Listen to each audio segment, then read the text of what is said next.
लग ही नहीं सकता, लगाते ही नहीं, लोगों से लगता ही नहीं है, पता नहीं क्यों, क्या मसला है इसमें, मुझे समझ नहीं आती। यार तुम कारोबार करने आए हो, तुम जुआ खेलने आए हो क्या कि सारा आ जाएगा या सारा चला जाएगा? तुम बिजनेस करने आए हो भाई। कोई बजट सोचो, कोई अपना देखो पोर्टफोलियो कितना है, मैं उसके हिसाब से काम करूँ, उसके हिसाब से बिजनेस करूँ। तो इस तरह चीज़ों को अगर तुम करोगे तो भाई फिर तो तबाही तो तुम्हारा मुकद्दर है। हम तो कुछ नहीं कर सकते। अब वो अल्लाह का शुक्र है। हाँ, अल्हम्दुलिल्लाह कि वो फिर जो हमारी बहन है उनका जो लॉस था, काफ़ी हद तक बीटीसी उसके करीब आ गया। तो फिर मुझे कहा सर अब क्या करना है? तो मैंने कहा भाई अब आप बंद करें, इसमें से जान छुड़ाएँ, अभी भी क्या करना है? हाँ, $100 तो मैक्सिमम आपके पास है टोटल। अब मैं उसमें से क्या 100 भी पूरा नहीं था, बस 70-80 था। उसमें भी $22-23 लॉस है। मतलब आप सोचो तो सही कितना परसेंट लॉस चल रहा है आपके अकाउंट में। क्या बोले, मतलब दुआ कर सकते हैं। मैं सबको कहता हूँ, मैं कहता हूँ आपकी स्ट्रैटेजी आपको प्रॉफिटेबल नहीं करती। ठीक है, कोई बंदा ऐसा मैं नहीं समझता होगा जो कहेगा कि भाई आपकी हर स्ट्रैटेजी की जो सक्सेस रेशियो 50% है। लोग तो 95% 98 तक पहुंच गए भाई। मेरी स्ट्रैटेजी सीख लो, 98% इसकी जो है ना वो सक्सेस रेशियो है। अरे कैसे हो सकता है यार, सवाल ही नहीं पैदा होता, ये पॉसिबल ही नहीं है। मैं तो 50% से ऊपर जाता नहीं हूँ, मैं तो कहता हूँ भाई 50% है, क्योंकि हर ट्रेड जो आप लगाते हो या वो प्रॉफिट देगी या लॉस देगी, तो फिर सक्सेस रेशियो कितना हुआ? तो 50-50 है। आपका रिस्क मैनेजमेंट आपको कामयाब और नाकाम करता है ना। अब आप अपने ट्रेड को टीपी तक नहीं जाने देते, तो उसमें आपकी स्ट्रैटेजी का क्या कसूर है? उसने तो बेचारी ने ट्रेड दे दिया आपको, आपका सेटअप बना के। अब ये तो आपके सब्र के ऊपर है ना, आपके पेशेंस, आपकी साइकोलॉजी पे डिपेंड करता है कि आप इसको कहाँ तक जाने देते हो भाई।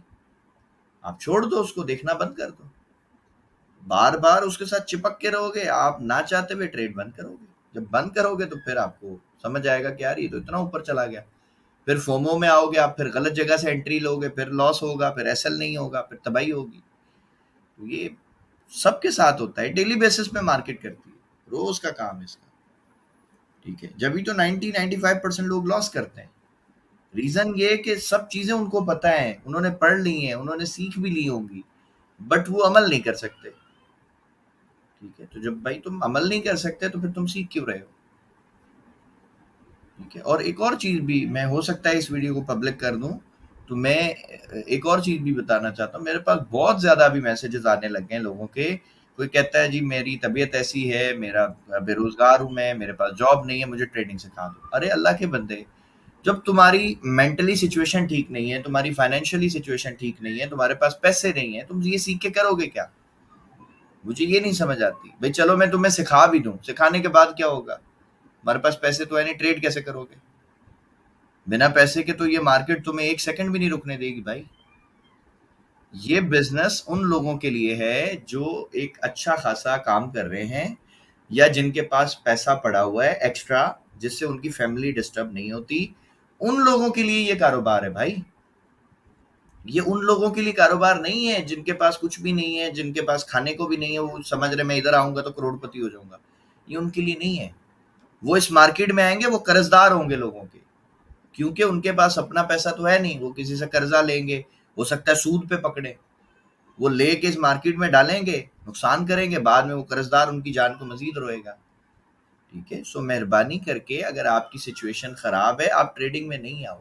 ये मेरी हम्बली रिक्वेस्ट है आप सबसे। ठीक है, अगर आपके पास अच्छी जॉब है या कोई अच्छा बिजनेस है, आपके पास कोई सेविंग अच्छी पड़ी है एक्स्ट्रा, जिससे आपको, मतलब आप वो पैसा इस मार्केट में डाला जाता है कि अगर वो चला जाए तो आपकी फैमिली की जो लाइफ है ना वो डिस्टर्ब नहीं हो किसी भी तरह से। तो उस पैसे के साथ सरकार ट्रेडिंग की जाती है ना। ट्रेडिंग मतलब क्या है? एक बिजनेस है, एक्स्ट्रा बिजनेस है। बिजनेस, आप एक्स्ट्रा जो बिजनेस है वो किस पैसे से करोगे? यार आपके पास एक्स्ट्रा पैसा पड़ा है तो आप करोगे ना। आप अपनी फैमिली का जो फ्यूचर है वो तो नहीं ना दाव पे लगाओगे यार। और अगर आप लगाते हो तो भाई माजरत के साथ ये अच्छी बात नहीं है, ये गलत बात है। तो मैं सबसे रिक्वेस्ट करना चाहता हूँ कि जितने भी लोग हैं जो मुझे कहते हैं कि जी मेरी ये हालत है, आप मुझे ट्रेडिंग सिखा दो। एक तो है वो कि जी मैं सुसाइड करना चाहता हूँ, मुझे ट्रेडिंग सिखा दो। अरे भाई मैं तेरी सुसाइड में क्या कर सकता हूँ भाई? अल्लाह पाक तुम्हारे पे रहम करे, तुम अपनी पहले साइकोलॉजी तो ठीक करो। कुछ केस हैं जो आए, अल्लाह का शुक्र है ठीक हो गए, बट अब हर बंदा ही अगर ऐसा मेरे पास आएगा तो मैं कैसे सबको डील करूंगा? ठीक है? सो मेहरबानी करके अपने हाल पे रहम करें। पहले, सबसे पहले अगर आप खुदकुशी करना चाहते हो ना, तो यार इसका मतलब है आप अपने रब से नाउम्मीद हैं, और नाउम्मीदी तो कुफर है। तो आप सोचें तो सही, आप क्या बातें कर रहे हैं, कि किस तरह आपकी ये दिमाग में चीजें आ रही हैं। इस दुनिया में ना, मैं एक बात क्लियर कर दूं सबको, कुछ भी परमानेंट नहीं है, हर चीज टेम्पररी है। आप देखें ना, आप जब पैदा हुए, आप बच्चे थे, कमजोर थे, क्या वो हालत आपकी अभी तक है? नहीं है ना, वो खत्म हो गई। अब आप माशाल्लाह जवान हो गए, आपके पास ताकत है, सब कुछ है। अगर आप फाइनेंशियली डिस्टर्ब है, आपके पास आज पैसा नहीं है, तो भाई ये भी परमानेंट नहीं है हालत। इंशाल्लाह बहुत जल्द ऐसा हो जाएगा कि आपके पास पैसा आ जाएगा, ठीक ठाक आ जाएगा, शायद आपकी जरूरत से हजारों गुना ज्यादा आ जाए। ठीक है, तो ये भी आप समझ सकते हैं। और अगर आज आपके पास बहुत ज्यादा पैसा है, तो ये भी जरूरी नहीं है ये परमानेंट रहेगा, हो सकता है आगे चल के वो खत्म हो जाए। सो दुनिया में कुछ भी परमानेंट नहीं है भाई। अगर आप किसी सिचुएशन में फंस गए हैं और आप चाहते हैं कि भाई मैं खुदकुशी कर लूं, तो ये कोई हल नहीं है। ये तो नाउमीदी है, ये तो कुफर है, और ये इस्लाम में हर सूरत जायज नहीं है भाई। सो मेहरबानी करके जो लोग भी मुझे इस तरह के मैसेजेस कर रहे हैं, वो थोड़ा सा सोचें कि हम क्या करें। ठीक है? और हाँ, ट्रेडिंग सीखनी है भाई, शौक से सीखो, मैं कब मना कर रहा हूँ। लेकिन उसके लिए आप ये देखो कि आप मेंटली फाइनेंशियली कैपेबल हो। क्या आप एक नए बिजनेस को रन कर सकते हो?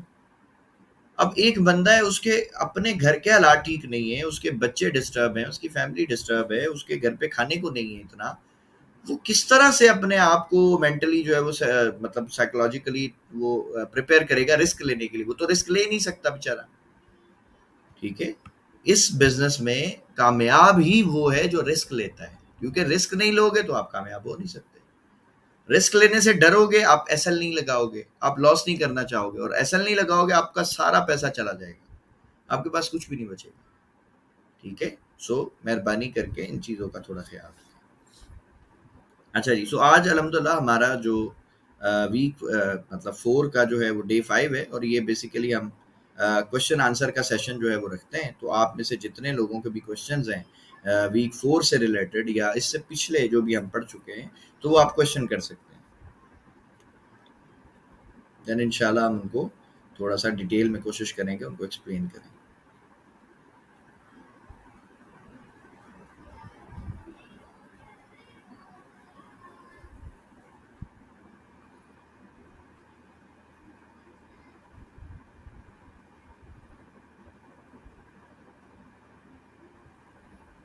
किसी भाई को कोई क्वेश्चन है तो?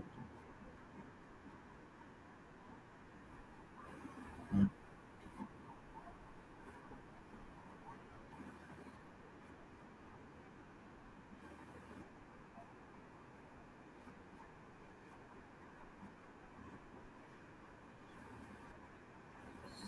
ठीक हो गया जी। एंट्री आपको मकसद समझा दो ना, एंट्री कैसे लेनी है।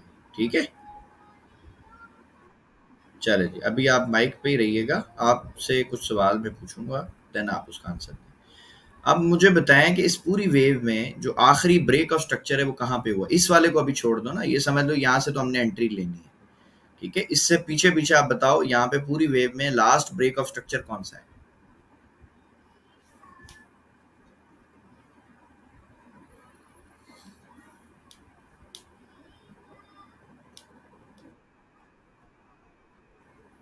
ये वाला है, इसको आप कह रहे हो? चल, ठीक हो गया, ये आपका जी लास्ट ब्रेक ऑफ स्ट्रक्चर। ठीक हो गया, ये आपका आखिरी ब्रेक ऑफ स्ट्रक्चर था ना, इसको अपन बी ओ एस मार्क कर लेते हैं। ये नहीं, ये आपका हो गया बी ओ एस। ठीक है? अच्छा, अब अगर हम इसको देखें,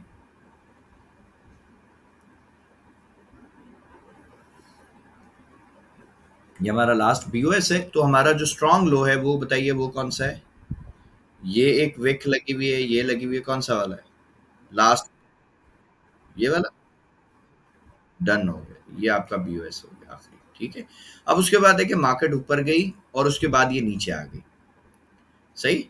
अब मुझे बताएं कि ये जो एरिया है, ये जो इक्वल लोज हैं, क्या ये लिक्विडिटी है? आपको ये पढ़ाया है मैंने कि जो इक्वल लोज होते हैं एक ही जगह पे, ये लिक्विडिटी होती है? ठीक है। अब फ़र्ज़ करो आपने ना ये लो मार्क किए हैं ना, अब इसमें देखो ये एक रेड कैंडल का जो बिल्कुल यानी कि लोएस्ट पॉइंट था ये आपने मार्क कर दिया। सारों को तो अपन मार्क नहीं करेंगे ना, एक कोई लोएस्ट पॉइंट पकड़ के अपन मार्क कर लेंगे, ठीक है? सो ये हमने जी मार्क कर लिया और उसके बाद अब हमने ये देख लिया कि ये हमारी लिक्विडिटी है। तो अब एक पॉइंट और भी मैं आपसे पूछना चाहूँगा, बताओ कि हमें एंट्री इस लाइन के ऊपर लेनी है या नीचे लेनी है? लिक्विडिटी लाइन, हाँ, लिक्विडिटी लाइन के नीचे लेनी है ना? अच्छा। अब इसमें ना आप 2 तरह से एंटर हो सकते हो। नंबर 1, आपने क्या देखना है कि भई या तो आप इसी टाइम में रहो, कुछ भी चेंज नहीं करो। इसी टाइम के अंदर रहो, H1 में रहो, आप देखो कि हाँ यार ठीक है, इसमें कोई मुझे बाय की कोई रीज़न मिलेगी, कोई कैंडल मिलेगी तो मैं बाय कर लूँगा। ठीक है? सो अब आप देखें जी यहाँ पे अगर आपको कोई भी ऐसा सेटअप या कोई भी ऐसी अच्छी कैंडल, जैसे ये अच्छी कैंडल है, ये एक सेटअप था, ये एक अच्छी कैंडल थी, यहाँ पे भी आप देखें ये एक अच्छी कैंडल थी, जो भी आपको यानी कि एक अच्छी कोई रीज़न दिखती है बाय की, आप बाय करेंगे और स्टॉप लॉस कहाँ लगाएँगे जी? इस लिक्विडिटी लाइन के नीचे ही आपका स्टॉप लॉस लगेगा। ठीक हो गया? एक तो सिंपल और बेसिक तरीका है, कोई मेहनत नहीं इसमें, सही? लेकिन चूँकि मसला ये है कि इसमें वेट बहुत करना पड़ता है। अब दूसरा जो तरीका है सरकार, वो है कि आप शॉर्ट टाइम फ्रेम में आ जाएँगे ना, छोटे टाइम में आ जाएँगे।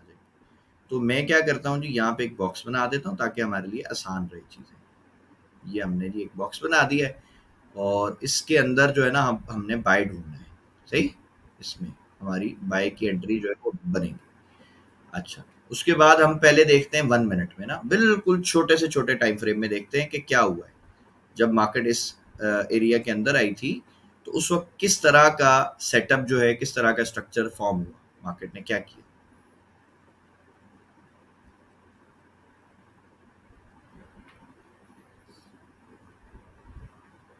अब अगर हम इसका स्ट्रक्चर मार्क करें, तो मुझे बताइएगा कि यहाँ से कर सकते हैं? देखो ये गिरती हुई आ रही है ना मार्केट, क्या यहाँ से हम स्ट्रक्चर मार्क कर सकते हैं कि भई ये लास्ट स्विंग था, उसके बाद ये गिर गई?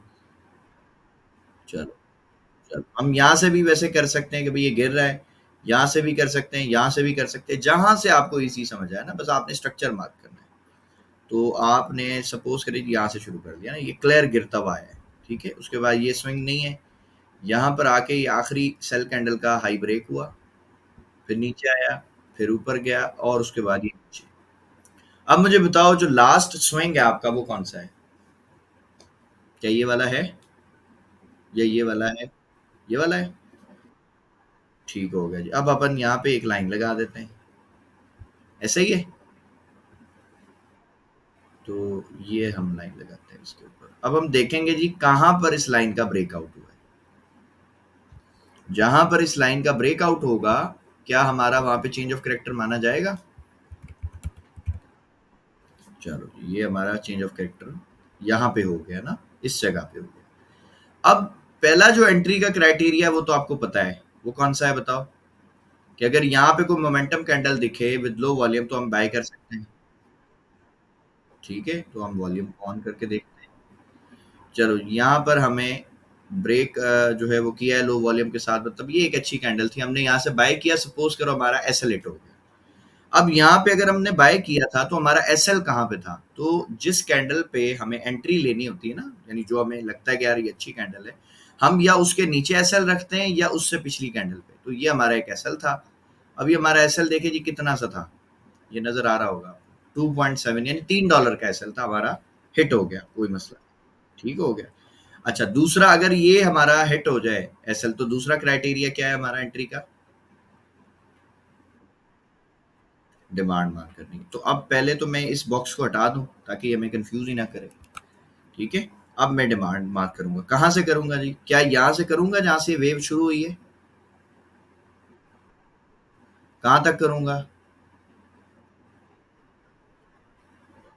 ये जहाँ पे चेंज ऑफ कैरेक्टर हुआ है ना, बस यहाँ इस लाइन तक मैंने मार्क करना है, बस ये मेरी डिमांड थी। अब इस डिमांड के अंदर जब भी मार्केट आएगी ना तो मुझे बाय की ट्रेड मिल जाएगी, ठीक है? अब अगर यहाँ पे आप देखो तो ये तो इक्वल यानी एक रेंज शुरू हो गई ना प्रॉपर। तो जो इक्वल लोज़ हैं, बिल्कुल कह सकते हैं सर। ये देखो, ये आपकी इक्वल लोज़ थे, ठीक है? प्राइस ने देखो इनको ब्रेक किया, नीचे आ गई, फिर ऊपर गई, फिर नीचे आ गई ना। तो अब अगर आपका दिल करे आप यहाँ पे बाय करें, यहाँ पे बाय करें, कहीं भी बाय करें, आपका एसएल बताएं कहाँ पर होना चाहिए? नहीं, ये डिमांड के नीचे, डिमांड के नीचे आपका एसएल लगेगा। इस तरीके से जब भी आप एंट्री लेंगे, आप डिमांड के अंदर एसएल नहीं लगा सकते, ठीक है? क्योंकि डिमांड के अंदर होगा तो बहुत ज़्यादा चांसेस है आपका एसएल हिट हो जाएगा। सपोज़ हमने यहाँ से बाय कर लिया और हमने इस डिमांड के नीचे जो है ना ये एसएल लगा दिया। अब चूंकि ये न्यूज़ थी, बहुत बड़ी वेव थी, तो इस वजह से ये एसएल आपका थोड़ा बड़ा बन रहा है। लेकिन अगर हम इसका देखें कि टीपी इसने हमें कितना दिया है, तो उसमें फिर हमारा ये जो रिस्क है ना ये मैनेज हो जाएगा। अब हम इसको पहले देखें कहाँ तक ऊपर गया है।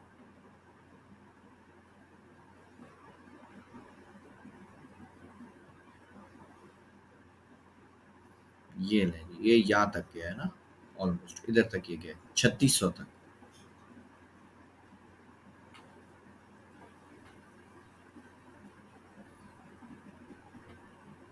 ये है जी आपकी ट्रेड। अब बताइए इसमें रिस्क मैनेज हो रहा है आपका? $15 का एसएल था भाई, $74 का टीपी था। तो ये है सर ट्रेडिंग, इसमें कोई मुश्किल चीज नहीं। बस ये इसीलिए मैंने आपको माइक पे रखा ताकि आप स्टेप बाय स्टेप खुद बताएं कि भाई अब ये करना। अच्छा, ये अगर एसएल हिट हो गया कोई बात नहीं, एसएल पार्ट ऑफ गेम है, कोई मसला नहीं। अब मुझे बताएं आपका एसएल कितने का हिट हुआ था? $3 के आसपास था ना, $3.25 का। $3.25 का वो लगा लो, $15 आपने ये रिस्क लिया, यानी टोटल आपने कितने का रिस्क लिया? $18 का ना। अच्छा, अगर आपके पास $100 था, इमेजिन करें $100 का आपके पास अकाउंट है और आपने ये टोटल $18 का रिस्क लिया और एक टीपी आपको मिल गया $74-75 का, तो क्या ये ट्रेडिंग है? इसको कह सकते हैं अपन ट्रेडिंग या गैम्बलिंग बोलेंगे?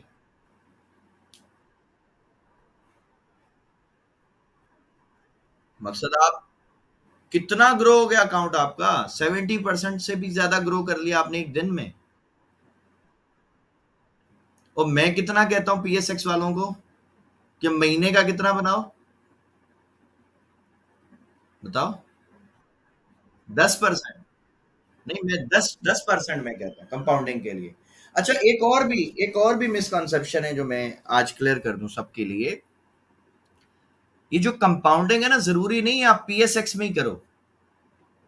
आप किसी भी ब्रोकर के साथ जिसके साथ ट्रेडिंग कर रहे हो भाई, आप उसमें भी कंपाउंडिंग कर सकते हो। फार्मूला तो सेम है।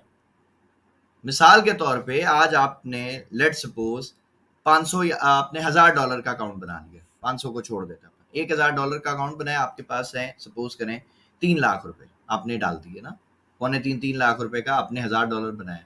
अब मुझे बताओ $1000 का 10% कितना है? 1000 का 10% कितना होता है? $100। ये अपन ने बनाना है 22 दिन में, ठीक है? अब अपन $100 को ब्रेक करते हैं 22 दिन में ना, 4 हफ्ते हैं अपने पास। 100 को जब अपन ने 4 हफ्तों में डिवाइड किया तो पर वीक में अपन को $25 बनाना है, ठीक है? अब $25 को अपन ब्रेक करते हैं 5 दिन में, तो दिन का कितना डॉलर प्रॉफिट बनेगा सर? $5 बनाना मुश्किल है $1000 की इक्विटी पे। यहाँ अपन 100 पे 75 बना रहे हैं ना, तो ये तो मैं समझता हूँ डेली तो नहीं बनेगा, ये तो न्यूज ही बन गया, ठीक है? लेकिन क्या $1000 की इक्विटी पे $5 बन सकता है रोज का मजे से, या कोई इशू है? हाँ, वरना तो जनाजा है। वरना वरना जनाजा है। नहीं, सीवी नहीं कर लें, अगर आपकी इन्वेस्टमेंट ज्यादा, आईसीयू तैयार करें, वहां पे आपने आना है, वो आपकी जगह है। ठीक है। सो मसला ये है कि सरकार ट्रेडिंग को बिजनेस की तरह लेंगे तो बहुत अच्छे। अब देखो $100 भी, बाद लोगों को लग रहा होगा यार 100 बनाना है, यार आप उसको ब्रेक करो ना 4 हफ्तों में। पर वीक में आपको $25 बनाना है, पर डे पे आपको $5 बनाना है। यार $5 कौन सी बड़ी बात है भाई? मेरे पास तो अल्हम्दुलिल्लाह ऐसे स्टूडेंट है, उन्होंने अभी एक हमारे सुल्तान साहब हैं, उन्होंने $100 से $950 बनाया। कोई बड़ी बात नहीं है। एक हमारे भाई हैं जुबैर साहब, उन्होंने बकायदा माइक पे आके बताया जी मैंने $40 से $800 बनाया। ठीक है, कैसे बनाया उन्होंने भाई? यही कंपाउंडिंग है ना, उन्होंने कंपाउंड किया, वो प्रॉफिट को निकाला नहीं उन्होंने, वो अपनी इक्विटी को बढ़ाते रहे, डेली बेसिस पे कुछ ना कुछ प्रॉफिट बनाते रहे। अब अगर $1000 का अकाउंट है आपके पास ना, आज आप सबके लिए असाइनमेंट है, आप जाएं और इसको भी कंपाउंड में देख लें। एक वो जो वेबसाइट है ना कंपाउंड वाली जो बताती है, आप उसको बोलें कि भाई मेरे पास $1000 का अकाउंट है, मैं महीने का 10% इसमें प्रॉफिट डालूंगा 5 साल तक, तो बताओ ये प्रॉफिट कितना हो जाएगा? तो आप रिजल्ट देख के इंशाल्लाह हैरान होने वाले हैं। और ये जो रिजल्ट आएगा सरकार, ये पीकेआर में नहीं आएगा, ये डॉलर्स में आएगा।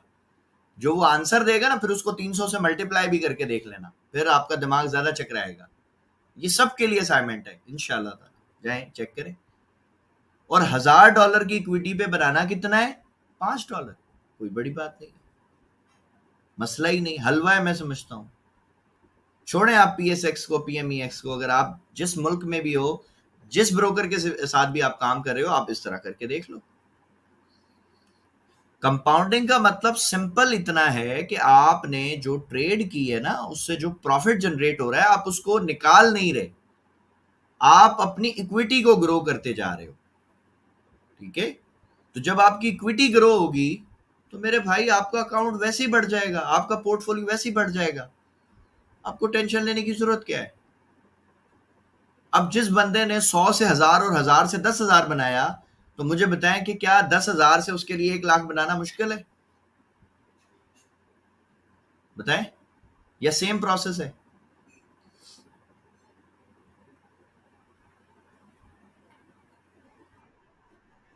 फिर वही प्रोसेस है, वही मेथड है, उसी तरह से सारा काम होगा। जब 100 से 1000 बन गया, 1000 से 10,000 बन गया, 10,000 से 1 लाख बन जाएगा, 1 लाख से 10 लाख भी बन जाएगा भाई। प्रोसेस सेम है, सिर्फ लॉट साइज के साथ आपको खेलना है। और जब आपकी स्ट्रैटेजी पे ग्रिप है, आपको मार्केट की समझ आ गई, उसके डायनेमिक समझ आ गए, उसका स्ट्रक्चर समझ आ गया, उसकी इंड्यूसमेंट सारी समझ आ गई, तो फिर प्रॉब्लम क्या है? फिर तो इशू ही नहीं है। अब बहुत सारे लोग हैं जी, हम वो पीएसएक्स में कैसे करेंगे, क्या करेंगे, कैसे करेंगे, यार ये छोड़ो। 10% प्रॉफिट बनाना है बस महीने का, जो भी इक्विटी आपके पास है। $100 अगर आपके पास है, महीने का $10 बनाना है यार। $10 सिर्फ महीने का, क्या बड़ी बात है? 1000 अगर आपके पास है, महीने का 100 बनाना है। महीने के 100 को आप ब्रेक डाउन कर लो, हफ्ते का $25, दिन का $5 निकालना है यार। दिन का $5 कौन सी बड़ी बात है? $1000 की इक्विटी है आपके पास। मेरे पास ऐसे माशाल्लाह बैठे हैं कई जो है हमारे स्टूडेंट्स हैं, वो एक एक दिन में 200 300 बना लेते हैं, 1000 की इक्विटी पे, 500 की इक्विटी पे बना लेते हैं वो माशाल्लाह। 1000 तो फिर ज्यादा है। वजह क्या है कि मैं सबको बताता हूं कि अगर आपके पास स्किल है ना, आपकी इक्विटी मैटर ही नहीं करती। अगर आपको काम आता है तो आपके लिए ये मैटर ही नहीं करता मेरे अकाउंट में कितने पैसे हैं। आपका एसएल जो है ना, वही आपकी इक्विटी है ना। आप तो एसएल के साथ खेल रहे हो सिर्फ। जो रिस्क लिए उतने ही पैसे चाहिए थे ना आपको इस ट्रेड के लिए। अब मिसाल है, ये $75-76 की ट्रेड थी, इसमें हमारा एसएल कितना था जी? $15। तो अगर मेरे पास 100 थे, तो वो 100 पूरे तो मैंने लगाए ही नहीं, मैंने तो सिर्फ $15 पर रिस्क लिया। तो अगर 15-20 डॉलर या $25 भी होते, तो ये ट्रेड तो मैं तब भी कर सकता था भाई। ठीक है, सो मेन चीज है स्किल आपकी, कि आपने उस पर कितना काम किया। अगर आपकी वो स्किल अच्छी है, आपको कोई टेंशन ही नहीं है। और सेम मेथड, सेम रूल्स पे जो है ना आपने काम करना है बस। अगर आप सेम मेथड को फॉलो करते हो, इंशाल्लाह ताला आपकी उसमें प्रैक्टिस इतनी हो जाएगी, मैं बार बार कहता हूं कि आपका माइंड उस स्ट्रेटजी के साथ सिंक्रोनाइज होना चाहिए। जैसे गाड़ी चलाते चलाते बंदा मोबाइल भी देख रहा होता है, अपने दोस्तों से बातें भी कर रहा होता है, लेकिन उसको उसके पाँव, उसके हाथ, हर चीज खुद ब खुद सारा काम कर रहे होते हैं। क्यों कर रहे होते हैं? उसकी क्या रीजन है? क्योंकि आपका माइंड उसके साथ सिंक्रोनाइज हो गया है भाई। आपको पता है कि दिमाग को पता है कि मैंने क्या करना है, कैसे ये सारी चीजें मैनेज करनी है। लेकिन जिस दिन आपने पहले दिन ड्राइविंग शुरू की थी, या पहले हफ्ते जब आप कर रहे थे, उस वक्त आप ऐसे नहीं होगे। उस वक्त आपको बहुत मुश्किल होती होगी। आपको हो सकता है आप ब्रेक की जगह पे कुछ और दबा देते हो गलती से। तो ये सारी चीजें है कि जब आपकी प्रैक्टिस बहुत ज्यादा है ना, फिर मसला नहीं। आप करें 100 ट्रेड की प्रैक्टिस करें, 200 की करें, 500 की कर लें सेम स्ट्रैटेजी पे, आपको समझ आएगा। आपको इवन उस स्ट्रैटेजी की गलतियां भी समझ आ जाएंगी कि यार ये इसमें गलती है, ये अगर मैं इसको ऐसे ठीक कर लूं तो शायद मेरा ऐसा हिट नहीं होगा। करके तो देखें ना, प्रैक्टिस तो करें, आपको समझ आएगा इंशाल्लाह। नहीं आएगा तो फिर आप सीखो किसी से, इन्वेस्ट करो खुद पे। जब तक आप अपने आप पे इन्वेस्टमेंट नहीं करोगे, जब तक आप अपनी स्किल पे इन्वेस्टमेंट नहीं करोगे, तो आप बहुत बड़े इंसान नहीं बन सकते। क्योंकि एक सिंपल सी एक चीज है जो समझाई जाती है, इंसान को उतना ही पैसा मिलता है जितनी उसकी वैल्यू हो। अगर आपको आज पैसा कम मिल रहा है तो उसका मतलब है आपकी स्किल, आपकी वैल्यू कम है। अगर बढ़ाना चाहते हैं, अपनी स्किल पे, अपनी वैल्यू पे काम करें, इन्वेस्टमेंट करें, उसको बढ़ा लें। जब वो बढ़ जाएगा, पैसा अपने आप ज्यादा आना शुरू हो जाएगा इंशाल्लाह। ठीक है जी। हाँ जी, और किसी का कोई क्वेश्चन है तो बताइए।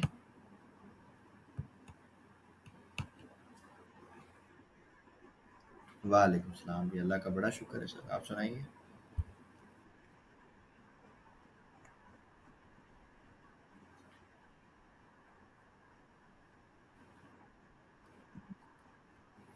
हम्म, हम्म, हम्म, ठीक।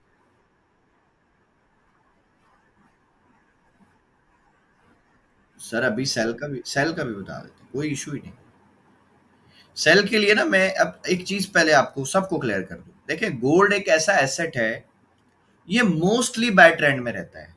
ठीक है, पहले तो मैं ये चीज एक क्लियर कर दूं। अगर आपको सेल के सेटअप देखने ना ज्यादा, तो आपको करेंसी पेयर्स का रुख करना चाहिए, आपको गोल्ड से निकलना चाहिए। तो ये एक मिसकंसेप्शन है जो मैं लोगों की क्लियर करना चाहता हूँ। गोल्ड मोस्टली रहता ही बाय ट्रेंड में। ये जब सेल आता है ना, आपको जब लगता है ये सेल हो रहा है, तो ये बेसिकली करेक्शन ले रहा होता है। या आप इसको करेक्शन से भी आसान लफ्जों में ये समझ लें कि जो बड़े इन्वेस्टर्स हैं, वो इसको सस्ता कर रहे होते हैं ताकि वो इसको दोबारा खरीद के इसको और ऊपर करें। और अगर कोई मेरी इस बात से एग्री नहीं करता तो जाएं गोल्ड का बैक टेस्ट कर लें। गोल्ड जितनी दफा भी क्रैश हुआ है, क्रैश होने के बाद जब वो उठा है तो उसने अपने उस हाई को लाजमी तोड़ा है जहां से वो गिरना शुरू हुआ था। तो ये एक चीज आप बैक टेस्ट कीजिएगा, इंशाल्लाह आप समझ जाएंगे मैं क्या बात आपको समझाना चाह रहा हूँ। ठीक है, अभी मैं थोड़ा सा यहाँ पे भी आपको समझा देता हूँ, ये भी इंशाल्लाह आपकी क्लियर जो है वो कन्फ्यूजन हो जाएगी, मिसकंसेप्शन। अब अगर आप देखें कि भाई गोल्ड अगर यहाँ से गिरना शुरू हुआ था, ये यहाँ से गिरना शुरू हुआ था, तो आज गोल्ड किधर है? क्या आज गोल्ड यहाँ पर है? नहीं है ना। गोल्ड तो आज बहुत ऊपर निकल गया है। इसी तरह से आप किसी भी डाउन ट्रेंड को पकड़ लें, अगर कोई कहता है नहीं सर यहाँ से डाउन ट्रेंड शुरू हुआ था, तो मेरे भाई गोल्ड आज इससे भी ऊपर है। तो गोल्ड की खासियत ये है कि ये कभी भी सेल ट्रेंड में नहीं आता। ठीक है, मोस्टली ये रहता ही बाय ट्रेंड में। ठीक है, और जो हमें लगता है ये सेल ट्रेंड है, वो बेसिकली करेक्शन होती है। यानी कि वो बड़े इन्वेस्टर जिसको नीचे प्राइस को लेकर आते हैं ताकि वो दोबारा खरीद सके ना। क्योंकि कॉमन बिहेवियर है, कोई भी इंसान किसी भी चीज को जब खरीदना चाहता है, कोई बड़ी क्वांटिटी में खरीदना चाहता है, तो वो हमेशा ये कोशिश करता है कि भाई ये सस्ता मिले। सस्ता मिलेगा तो खरीदेगा ना, वो महंगा क्यों खरीदेगा, वो पागल थोड़ी है। अब मैं आपको एक दो डाउन ट्रेंड्स हैं उसकी मैं पहले एग्जांपल देना चाहता हूँ, कि जहाँ पे आपको लगे कि हाँ जी ये एक अच्छी एग्जांपल थी डाउन ट्रेंड की। अब ये एक आप देखो, ये बाय ट्रेंड है और ये आपका डाउन ट्रेंड है। ठीक है, बाय ट्रेंड तो अल्हम्दुलिल्लाह हमने काफी दफा डिस्कस किया है कि भाई ये इस तरह बाय जाएगा। जो आपका सेल ट्रेंड है ना, सेल ट्रेंड के लिए सरकार आपको सबसे पहले जो है ना लिक्विडिटी पॉइंट्स इकट्ठे करने हैं, और ये देखना है कि क्या मार्केट उस लिक्विडिटी पॉइंट के ऊपर है या नीचे है। सबसे बेसिक चीज आपने पकड़नी है।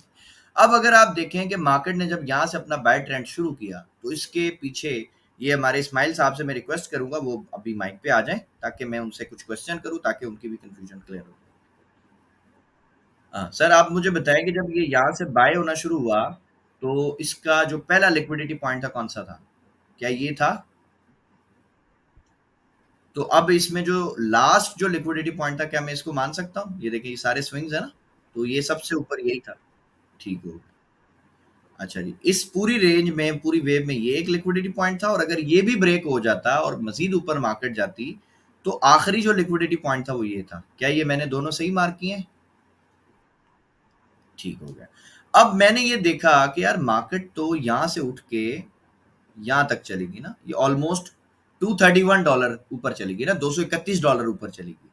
तो क्या मैं ये मान सकता हूँ कि यार मार्केट $231 गई है, अब इसको थोड़ा सा वापस ये नीचे गिर सकती है? क्या ये पॉइंट अब अपने दिमाग में आ सकता है?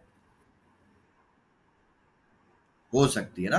तो सबसे पहली चीज तो अपन ने ये कंफर्म करनी है कि हमें ऐसा लगे भी क्या यार अब मार्केट वाकई गिर सकती है यार, तकरीबन $250 के आसपास वो ऊपर चली गई है, तो पॉसिबल है वो गिर जाए।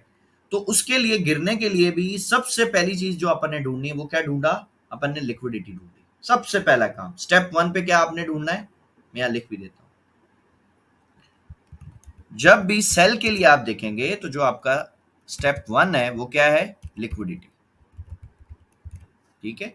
और ऐसा मतलब जो अच्छा जो स्ट्रॉन्ग लिक्विडिटी एरिया उसको आपने ढूंढना है। ऐसा नहीं कि बस ऐसी एक आधा अब ये स्विंग आप देख के और आप सेल ढूंढने लग जाओ, नहीं। इस पूरी वेव में जो सबसे ज्यादा लिक्विडिटी थी वो यहाँ पर थी, क्योंकि ये डाउन ट्रेंड यहीं से शुरू हुआ ना, प्रॉपर गिरना तेजी के साथ। तो हमने स्टेप वन में क्या देखा? एक स्ट्रॉन्ग लिक्विडिटी एरिया ना, मैं यहाँ पे लिख भी देता हूँ। स्टेप वन में हमने देखा स्ट्रॉन्ग लिक्विडिटी। ठीक है, ये हमारा पहला स्टेप हो गया। अब स्टेप टू जब हम देखेंगे तो स्टेप टू में बताइए क्या देखेंगे? हम स्टेप टू में ये देखेंगे कि मार्केट ने बाय में कितनी जो है वो मूव किया है, मतलब कितना वो बाय गई है। ठीक है, जो बाय की वेव है उसको आप काउंट करेंगे। ठीक है, मैं इसको यहाँ पे लिख देता हूँ, या मेजर करेंगे ना, नापेंगे। मेजर बाय वेव, ये स्टेप टू है आपका। अब हमने यहाँ पे जब मेजर किया बाय को तो हमें पता चला कि भाई ये तो $231 ऊपर चली गई है, और मार्केट ये बहुत बड़ी मतलब इसने वेव चलाई है, तो पॉसिबल है ये अब मतलब ये आ जाए नीचे। ठीक है, तो क्या ये रीजन दोनों आपके लिए सही है? यहाँ तक कहानी समझ आती है आपको? चल डन हो गया, अलहमदुलिल्लाह। अब तीसरे नंबर पे बताइए हमने क्या करना है? क्या अब हम यहाँ पे स्ट्रक्चर देख सकते हैं? तो जी ये हमारा जो स्टेप थ्री है ना, वो है स्ट्रक्चर। जो मैं सबको कहता हूं कि पहले नंबर पे स्ट्रक्चर नहीं देखा करो। लोग पहले स्ट्रक्चर देख के और फिर वो ट्रैप में हो जाते हैं। अब मैं उनको क्या मैं मतलब समझाऊं कि यार पहले नंबर पे स्ट्रक्चर नहीं है। ठीक है, अब जी हमारा मार्केट स्ट्रक्चर आएगा थर्ड नंबर पे। ठीक है, अब हमने जी यहाँ पे स्ट्रक्चर मार्किंग करनी है, तो अब आप मेरे साथ स्ट्रक्चर मार्किंग करेंगे ताकि हमें समझ आए कि भाई कौन सा हमारा हाई है, कौन सा हमारा लो है, कौन सा वैलिड है, कौन सा इनवैलिड है। तो जी यहाँ से सपोज करें जी मैंने ये सीधा एक वेव मार्क की। क्या ये मैंने स्विंग सही मार्क किया? ये माना जाएगा स्विंग? उसके बाद ये एक रेड कैंडल है, लेकिन इसने प्रीवियस अपनी जो आखिरी कैंडल थी उसको ब्रेक किया। देखें, चेक करते हैं। मुझे ये लग नहीं रहा किया है। ये देखें, आखिरी आखिरी आखिरी बाय कैंडल तो ये थी ना अपनी। तो इसका हाई तो ब्रेक ही नहीं हुआ, तो इसका मतलब है, हाँ तो इसका मतलब ये स्विंग नहीं है ना। देखा, ये छोटी छोटी मिस्टेक्स है ना जो हमें परेशान करती हैं। ठीक है सर। अच्छा जी, अब उसके बाद जी हम इधर आ गए, यहाँ तक आ गए। ये वाला हो गया, देखो आखिरी ये थी और ये ब्रेक हो गया। ठीक है, अब हम इसको यहाँ ले आते हैं और इस वाले को उठा के हमने इधर रख दिया। यहाँ तक बताइए कोई कंफ्यूजन है, कोई मसला है? ये हमारी वेव ये नीचे गई, ये ऊपर गई, ये नीचे आ गई। ठीक है, अब हम इसका मजीद स्ट्रक्चर जो है वो मार्क करके देखते हैं। यहाँ से ये ऊपर गया। ठीक है, ये यहाँ से उठी मार्केट, ये ऊपर चलेगी। अब बताइए क्या ये हमारा माना जाएगा स्ट्रक्चर? ये नहीं है ना। अच्छा, क्या ये जो है ये हमारा माना जाएगा? ये रेड कैंडल ये वाला है? क्या इस वाली कैंडल ने देखो इसका हाई तो ब्रेक नहीं किया ना, तो इम्पोर्टेंट कैंडल तो आपके लिए ये थी, बॉडी के साथ है ना। अगर ये इसके विक के ऊपर क्लोज होती तो फिर आखिरी बाय कैंडल ये होती ना, फिर इसका लो होता। ठीक है, यहाँ तक आ गए अपन। अब ये देखें ये आ गया, क्योंकि ये आखिरी बाय कैंडल है, ये उसका टूट गया लो, यहाँ तक आ गए अपन। अब उसके बाद ये सारी रेंज है ना, तो रेंज में हम क्या करेंगे, जो हाईएस्ट पॉइंट है वो ये वाला है स्विंग का, इसको मार्क करेंगे। अच्छा, अब ये मैं लाइन खत्म कर दूं लिक्विडिटी वाली? चलें डन हो गया, इसको मैंने खत्म कर दिया, ये हमें कंफ्यूज करेगी। अब मुझे बताएं कि अगर मार्केट ने बाय जाना था तो वो तो इस स्विंग को ब्रेक करेगी ना। इस तरह ये देखो पूरे ट्रेंड में क्या हुआ है, ये हाई ब्रेक करती है ये ना मार्केट। लो तो इसने कोई भी ब्रेक नहीं किया, लो स्विंग तो नहीं ब्रेक किया। लेकिन अगर ये लो स्विंग यानी डाउन स्विंग ब्रेक कर दे, तो क्या अब मैं मान सकता हूं कि मार्केट का स्ट्रक्चर जो है वो चेंज हो गया है और हमारा चेंज ऑफ कैरेक्टर हो गया है? ठीक है। तो अब यहां पर हमें एंट्री किस तरह मिलती है भाई, जब आपका चेंज ऑफ कैरेक्टर हो जाए?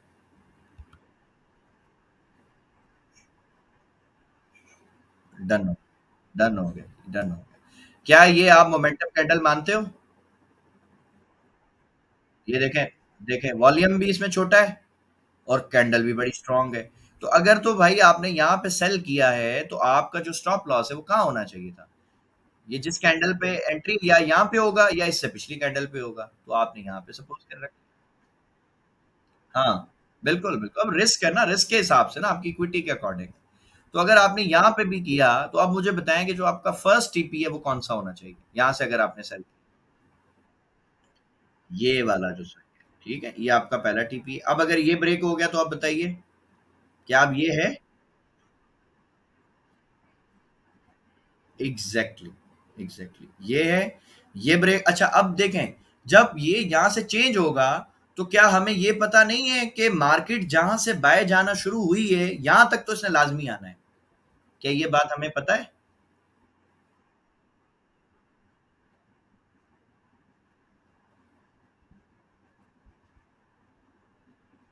एग्जैक्टली अब आप देखें, ये अपना था लास्ट लिक्विडिटी एरिया ना, जो मकसद स्ट्रॉन्ग लिक्विडिटी एरिया था, यहां तक तो मार्केट ने आना ही था लाजमी। और मैंने जो आपको पढ़ाया कि मार्केट जो स्ट्रॉन्ग लिक्विडिटी एरिया उसको टच करने से पहले ही देखो बाय निकल जाती है, तो ये बाय गई है। अच्छा, उसके बाद जी मार्केट ने ये आपको टीपी दी, तो पहले तो अपन इस ट्रेड को एंजॉय करें ना, पहले देखें ये क्या है। इसका रिस्क टू रिवॉर्ड रेशो आप देख लो। एसएल कितना है इसमें आपका? $30 आप लगा लो, ठीक है। और इसमें आप टीपी देखें कितना है जी, $234 का आपका टीपी है। क्या इस ट्रेड को लेने में मैंने कोई ऐसा कोई काम या कोई ऐसी चीज आपको बताई अभी जो आपको पढ़ाई नहीं हो? सेम सेटअप पे ट्रेड मिली। अगर आपकी फर्ज करें, आप यहाँ पे आपकी ट्रेड मिस हो जाती, इमेजिन करें ना, यहाँ पे ट्रेड मिस हो जाती, तो दूसरा जो क्राइटेरिया एंट्री का अपना, क्या वो ये है कि हम यहाँ से जहाँ से वेव शुरू होती है, सर ये सप्लाई बनेगी ना, डिमांड नहीं बनेगी। ये सेल में अपनी, हाँ, ये सप्लाई बन गई अपनी। अब आप देखो मार्केट ने सप्लाई में आके आपको ट्रेड दी, और इसमें पता है आपका एसएल भी ये छोटा सा बना है, और छोटा हो, ठीक है। सो अब आप देखें आपकी जो ट्रेड है, उसका रिस्क टू रिवार्ड रेशो कितना बने? 1:12.37 आपकी ट्रेड है। अगर महीने में एक ट्रेड भी मिल जाए इस्माइल साहब ऐसी, कोई है परेशानी अपन को? वहां से बाय, अभी में अपन बाय, अभी बाय भी दिखाते हैं। अभी अपन दोबारा बाय भी देखते हैं इंशाल्लाह ताला, अल्लाह के हुक्म से। ये देखें जी, अब यहां से ये अपनी क्या है, लिक्विडिटी लाइन है, ठीक है। सेम वही सेटअप है, वही सेटअप है। लिक्विडिटी लाइन अपन ने देख ली पहले, स्ट्रॉन्ग लिक्विडिटी एरिया ढूंढा हुआ है कि भाई ये है, ठीक है। अच्छा, दूसरे नंबर पे अब हमने क्या करना है जी, मेजर करेंगे इसकी वेव को कि भाई ये कितना गिरा है। तो अब यहां से अगर अपन इसको मेजर करके देखें,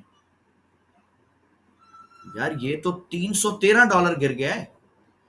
अब मुझे बताओ कि क्या यहाँ पे बड़े इन्वेस्टर्स बाय करेंगे? डेफिनेटली करेंगे भाई, गोल्ड है, कोई कचरा थोड़ी है कि जो खत्म हो जाएगा, ठीक है। तो अब हमने स्ट्रक्चर जो मार्क करना है ना, वो कहाँ से करेंगे जी, वो हम करेंगे यहाँ से, क्योंकि ये इस लाइन के नीचे इधर से ही आ रहा है ना प्रॉपर, तो ये इधर तक आया। आखिरी बाय की कैंडल ये ब्लू है, इसका हाई देखें यहाँ पे ब्रेक हो गया, ये अपना स्विंग आ गया और ये नीचे आ गया, ठीक है। अब मुझे बताएं कि क्या ये अपना स्विंग है, ये वाला? ये आखिरी बाय की कैंडल है ना, देखो इसका हाई ब्रेक हो गया, ये आखिरी सेल की कैंडल का, सॉरी, लास्ट सेल की कैंडल थी ये वाली रेड, इसका हाई ब्रेक हो गया तो स्विंग कंफर्म हो गया। अब मैं इस लिक्विडिटी लाइन को दोबारा डिलीट कर देता हूं, यहां से अब मैंने ये स्विंग मार्क कर लिया सरकार। क्या यहाँ पे हमारा ये चेंज ऑफ कैरेक्टर हो गया है? ठीक है। सो अगर देखें जी, यहां से आपने फर्ज करी ये मोमेंटम कैंडल पे ट्रेड लिया, ठीक है, तो इमेजिन करते हैं जी अपना एसएल हिट हो गया ना, क्योंकि हमें तो पूरा ट्रेंड खाना था ना, हमें तो नहीं मिला, हमारा एसएल हिट हो गया, ठीक है, अब मैं देखता हूँ जो मेरा कितने का ऐसा लेट हुआ है। सपोज जी मैंने यहाँ से बाय लगाया था, इसी कैंडल के नीचे मेरा स्टॉप लॉस था। तो जरा मैं चेक करता हूँ कि मुझे कितने का लॉस हुआ है। मुझे $14 का लॉस हो गया। ठीक है, ये मेरी पहली क्राइटेरिया थी एंटर होने की। अब दूसरा जो मेरा क्राइटेरिया है वो ये वाला है कि भाई मैं यहाँ से यहाँ तक अपनी डिमांड मार्क करता हूँ, और अब मेरी डिमांड में जब ये आएगा तो मैं यहाँ से बाय लगा दूंगा। तो जी ये देखें, क्या ये मेरी डिमांड के अंदर है? तो अगर यहाँ से मैंने कहीं से भी बाय किया, ठीक है, इधर से सपोज बाय लगा दे, तो इसके नीचे ही मेरा एसएल है ना। अभी एसएल तो बहुत बड़ा बन रहा है। क्यों बड़ा बन रहा है जी, क्या ये बताएंगे आप? क्योंकि H1 है। H1 है, अगर आप ये छोटे टाइम में देखेंगे तो भाई एसएल तो छोटा बनेगा ना। सही है। सो अगर आपने सपोज करें इसके नीचे चले, आपने रख लिया, आपने बोला यार बहुत बड़ा है, $10-12 का आपने अगेन रिस्क लिया ना। यहाँ पे आपका 14-15 का ये रिस्क हो गया, और ये आपने 10-12 का ये आपने रिस्क लिया। और अब आपने जो टारगेट करना है, क्या ये आपका स्विंग है नियरेस्ट? तो जी ये आपका अगर पहला टीपी भी सर आपने ले लिया ना, तो $88 का है। क्या ये एसएल अपना रिकवर हो गया? और कमा भी गए अपन तो।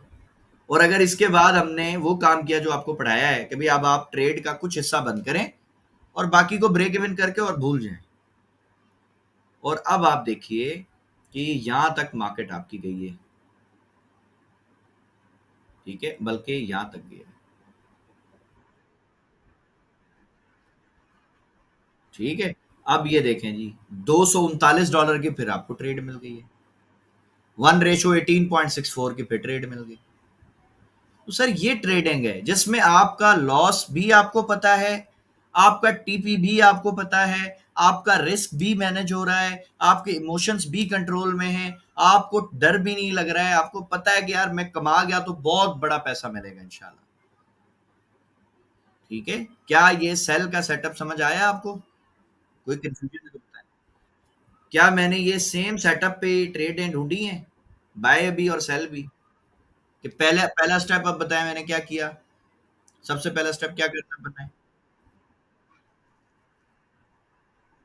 सबसे पहला स्टेप। हम्म,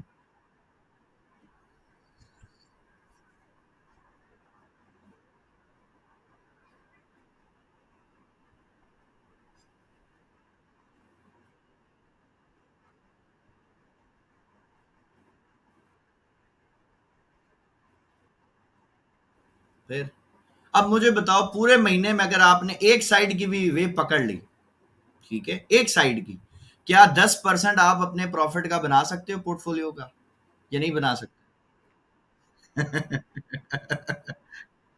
नहीं, एक चलो मिनिमम पे बात करते रहे यार। मुझसे तो मुझसे तो एक एक वो स्टूडेंट है ना इवनिंग बैच का, वो अटक रहा था लास्ट क्लास में कि सर ऐसे तो फिर सारे काम बंद करके यही करे। तो मैंने उससे पूछा, मैंने कहा भाई आप ट्रेडिंग करते हो? पता, हाँ। तो मैंने कहा बताओ $100 पे कितना प्रॉफिट बन जाएगा? वो खुद ही कह रहा है $10 बन जाएगा दिन का। तो मैंने कहा दिन का या हफ्ते का? बोला नहीं, दिन का 3 बन जाएगा। तो मैंने कहा ये तो 3% हो गया। 22 दिन ट्रेडिंग में ये तो 66% बनता है भाई। मैं तो सिर्फ 10% की बात कर रहा हूँ।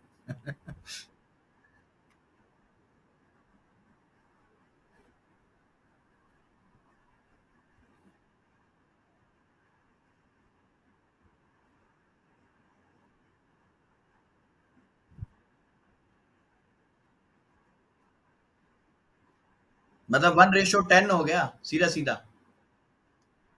फिर माशाल्लाह माशाल्लाह, अल्लाह पाक आपको और बरकत दे, इसमें और तरक्की दे, मजीद आप लोगों के नॉलेज में अल्लाह इजाफा करे। लेकिन मेरा मेरा जो मेन मकसद है सबसे, वो ये है कि कंपाउंडिंग भी करो अपने पोर्टफोलियो को ना। इस्माइल साहब इतना बड़ा कर लो कि आपको कुछ भी चीज जब खरीदना हो ना, आपका दिल करे खरीदना है ना, तो आपको टैग ना देखना पड़े कि इसकी कीमत क्या है। वो जो लाइफ है ना, वो मजे की है।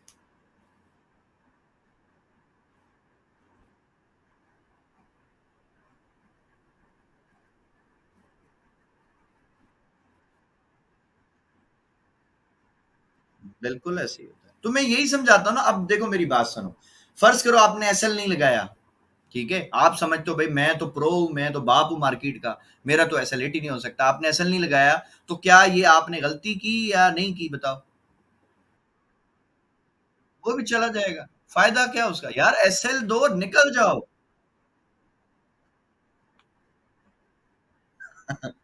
फिर भाई एसएल दो, एसएल आपका दोस्त है, आपके अकाउंट की जान है, जिंदगी है उसकी। एसएल दो, निकलो वहां से भाई। ये मार्केट है, आप इसका कुछ नहीं बिगाड़ सकते भाई। आपको इससे दोस्ती करनी है, इससे जंग नहीं लड़नी। ठीक है, ये गेम है बहुत बड़े लोगों का, जो बहुत बड़े बिजनेसमैन है। आपको अल्लाह ने अपॉर्चुनिटी दी है कि आप उनके साथ मिलके काम कर सको। तो आपको उनके फुटप्रिंट्स कॉपी करने हैं कि हाँ यार ये अब क्या कर रहे हैं, अब ये इंड्यूसमेंट हो गई, अब यहाँ से बाय जाएगा, या अब यहाँ से इंड्यूसमेंट के बाद अब सेल आ सकता है। तो आपने उस सेटअप को पकड़ना है ना। आप क्यों जाके मार्केट से मुतक्का लगा रहे हो कि नहीं जी मैं तो बस ये चैंपियन हूं, मैं तो ये कर दूंगा, भाई हम कुछ नहीं कर सकते।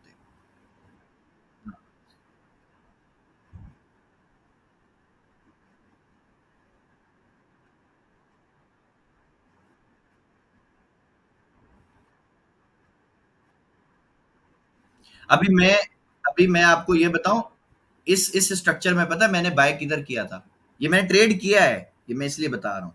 और ये जब यहाँ था ना, इधर था, ये जो प्रीवियस बैचेस हैं उनमें ये स्ट्रक्चर चला है। ठीक है, ये जब इधर था, यहाँ पे इधर पे कहीं था, तो मैंने उस वक्त बताया था कि भाई मैं सेल में हूँ और मैंने इसको ये टीपी मैंने लेना है। अल्हम्दुलिल्लाह ये रिकॉर्डिंग में पड़ी हुई चीजें। ठीक है, और ये जब यहां से टच किए बगैर उठा था, तब मैंने यहां से दोबारा सेल की एंट्री डाली थी, क्योंकि मुझे पता था इसने टच नहीं किया, ये दोबारा आएगा, गिरेगा। और जब ये गिरा तो मैंने यहां से बाय लिया था, इस जगह से, यहां से कहीं मेरी एंट्री थी। ये छोटा सा एसएल था मेरा इसमें। ठीक है, और जब ये अभी जब बड़ा है ना, ये जब ऊपर गया है, ये जो इसने 3600 लगा दिया है, तो जितनी भी आप मेरी वो देखेंगे वीडियोस, मैंने सबको बताया था क्लियर कि मैंने यहां से बाय किया हुआ। सबको बताया था कि मैं 3270 3272 से बाय में हूँ। और टीपी मैंने बताया था सबको कि भाई पहला टीपी तो मेरा ये 3500 लेना है मैंने इंशाल्लाह। क्यों? क्योंकि मुझे पता है 3500 टच नहीं हुआ, इसके ऊपर लिक्विडिटी है। और जब 3500 का मार्केट टच करेगी तो मैं ये भी जानता हूं कि नीचे लोग सेल में फंसे होंगे, उनको लगेगा जी 3500 से पहले भी गिरा था अब भी गिरेगा। क्या ये रीजन है? लोगों की समझ में आती है? ये नहीं, लोग ऐसा करते हैं ना फिर। और उसके 3500 के ऊपर तो हमने आंखें बंद कर करके बाय कर करके पैसा बनाया भाई। हुजैफा का मेरे पास मैसेज आया, हुजैफा कहता है, बोला सर मूविंग एवरेज ने तो छप्पर फाड़ के पैसा दिया है। बोले सर मसला ही नहीं हो रहा, बस क्रॉस ओवर पे बाय कर रहे हैं, पैसा बन रहा है, मार्केट इतनी तेजी से ऊपर निकल रही है। तो मैंने कहा भाई वजह यह है कि कोई यहाँ बाय कर ही नहीं रहा। आप बताओ क्या लोग 3500 पे बाय करेंगे जो नीचे सेल में फंस गए? फिर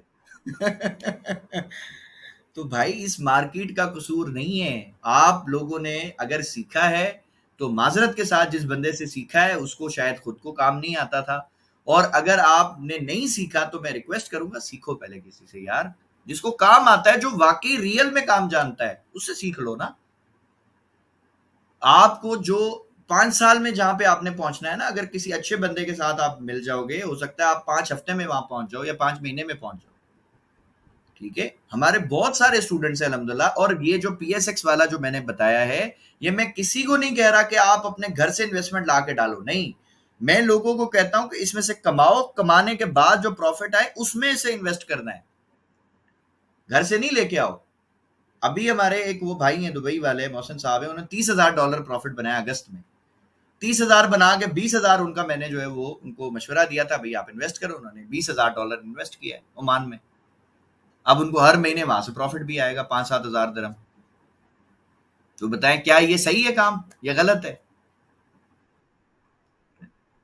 चिल करो ना, आप अपनी एक्टिव इनकम को भी बढ़ाओ और अपनी पैसिव इनकम को भी बढ़ाओ, ताकि कल को जब आप रिटायर होना चाहो ना, आप बोलो कि सर बस बहुत हो गया, मैंने अब कुछ नहीं करना। तो आपकी पैसिव इनकम इतनी ज्यादा हो कि आपको कुछ करने की वाकई जरूरत नहीं हो। आप कहीं पे भी पैसा इन्वेस्ट करें, आपको अच्छा खासा रिटर्न मिल जाएगा इंशाल्लाह। लेकिन ये होगा कैसे? जब आपकी एक्टिव इनकम बढ़ेगी, जब आप कमाओगे, जब कमाओगे नहीं तो कैसे कुछ होगा? फिर तो कुछ भी नहीं हो सकता ना। फिर आप बस मार्केट को देखोगे, उल्टी सीधी ट्रेडें लगाओगे और बोलोगे यार ये तो सब जुआ है, इसमें तो कोई नहीं कमा सकता। ठीक है? सो ये आप अगर ऐसा सोचते हो तो भाई सोचते रहो, अल्लाह आपका भला करे। बाकी हमारे तो अल्लाह का शुक्र है, बहुत सारे भाई हैं, बहुत सारे दोस्त हैं, अच्छा खासा पैसा बना रहे हैं, अल्लाह का बड़ा एहसान है। ठीक है? एक हमारे डॉक्टर सईद साहब ने एक दिन में माशाल्लाह 14,000 प्लस डॉलर बनाए यार। कैसे बना रहे हो? कैसे बन रहा है? कोई मकसद कोई जिन्न है क्या हमारे पास जो बता रहे हैं यार ये कर लो, वो कर लो? नहीं, ये सेम रूल्स हैं, उसी पे ही है।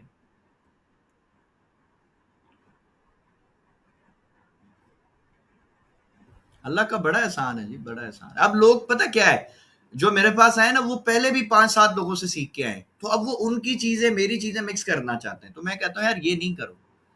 मेरे से सीख रहे हो तो उनकी चीज़ें दूर रखो। जो बता रहा हूँ बस उस पे आप फॉलो करो उसको, इंशाल्लाह आपको समझ आ जाएगा सारा कुछ।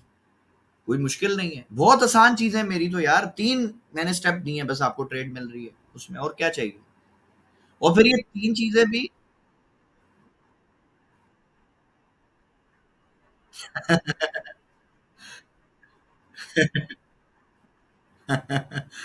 नहीं, मैंने वो स्मार्ट मनी कॉन्सेप्ट की तो जभी तो वो खिल्ली उतारी थी कि स्मार्ट मनी वाले तो बोलते हैं जी अब ये जो बड़ा एक्सटर्नल हाई जो टूटा है, मेजर जो लिक्विडिटी है वो टूटी, अब तुम्हारा चेंज ऑफ कैरेक्टर हुआ है, अब तो मार्केट 150-200 डॉलर मूव कर गई है, अब मैं कहां से बाय करूं भाई?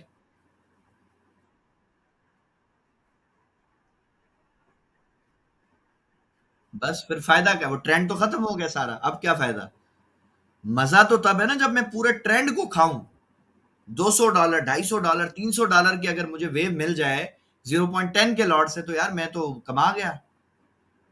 ठीक है, $100 पे ही जबरदस्त। जी सर।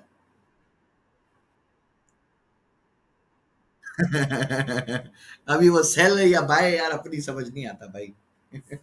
हमें तो सिंपल समझ आता है, हमारे रूल्स हैं, 2 3 4 रूल्स हैं, उंगलियों पे गिने जा सकते हैं। वो हो जाए ट्रेड लगा दो, नहीं हो रहे चुप करके बैठे रहो, नेटफ्लिक्स लगा लो, कोई अच्छी सी मूवी देखो, कोई दिमाग अपना फ्रेश करो भाई। ठीक है? तो मैं तो यही करता हूँ भाई। जब अलर्ट लगाए हुए होते हैं लेवल्स के ऊपर कि भाई ये मेजर लिक्विडिटी एरिया, इधर अलर्ट लगा हुआ है, अलर्ट पे आ गई मार्केट, देखेंगे, नहीं आई तो बाढ़ में जाए, बात की बाद में देखेंगे।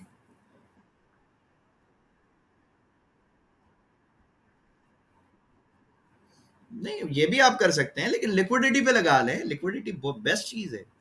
लिक्विडिटी कॉन्सेप्ट आपका बेस्ट है सर। इससे अच्छा कोई कॉन्सेप्ट नहीं है कि आप अपने स्ट्रॉन्ग लिक्विडिटी एरिया जो है ना, आप उसको बस अलर्ट लगा दो उस पे। उसके नीचे ही आपको ट्रेड मिलनी है ना, अगर बाय की मिलेगी और सेल की मिलेगी तो उस लिक्विडिटी एरिया के ऊपर ही मिलेगी। तो टेंशन क्या है, उसके नीचे नीचे सारा ड्रामा होना है।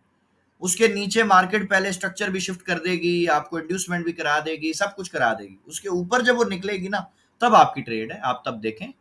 उससे पहले आप कोई भी अच्छी सी वेब सीरीज लगा लो, कोई मूवी लगा लो, कोई बयान लगा लो, जो आपका जिस तरह के आप बंदे हो उस तरह की चीज लगाओ और एंजॉय करो। मार्केट को बार बार देखोगे, जितना ज्यादा देखोगे आप फ्रस्ट्रेटेड होते हो, आपका दिमाग खराब होता है। नहीं देखो उसको, चिल करो लाइफ को। ठीक है? तो ट्रेडिंग से अच्छा बिजनेस कोई नहीं है, लेकिन उसके लिए जिसको आता है। जिसको नहीं आता है उसके लिए तबाही है। वो बेचारा इधर अपने कपड़े भी बेच देगा, तब भी नहीं आएगा उसको। अल्लाह पाक सब पे रहम करे। ठीक है जी, सो आज हमने अल्हम्दुलिल्लाह बाय का भी केस देखा और सेल का भी केस देख लिया, और इंशाल्लाह मैं कोशिश करूंगा, अपनी टीम से कहूंगा कि इस लेक्चर को पब्लिक कर दें ताकि बहुत सारे लोगों का फायदा हो जाए, जिनको सेल में या बाय के केस में या स्ट्रक्चर में नहीं समझ आता, तो वो भी देखें। क्योंकि मेरा मेन जो मकसद है इस यूट्यूब चैनल को बनाने का वो यही है कि जितने ज्यादा से ज्यादा लोग सीखें, पैसा बनाएं, उतना अच्छा है हमारे लिए। क्योंकि दुनिया में अगर कोई एक भी इंसान ऐसा हो जो पैसा बना ले और जिसकी फैमिली अच्छी हो जाए, उसके हालात अच्छे हो जाएं, तो सर मैं समझूंगा मेरा मकसद अल्लाह ने पूरा कर दिया। ठीक है, बाकी तो चीजें पैसा वैसा जो हमारा है। जी।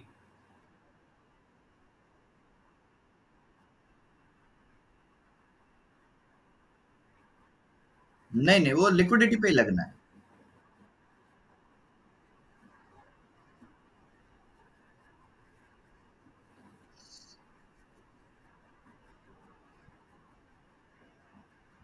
अच्छा।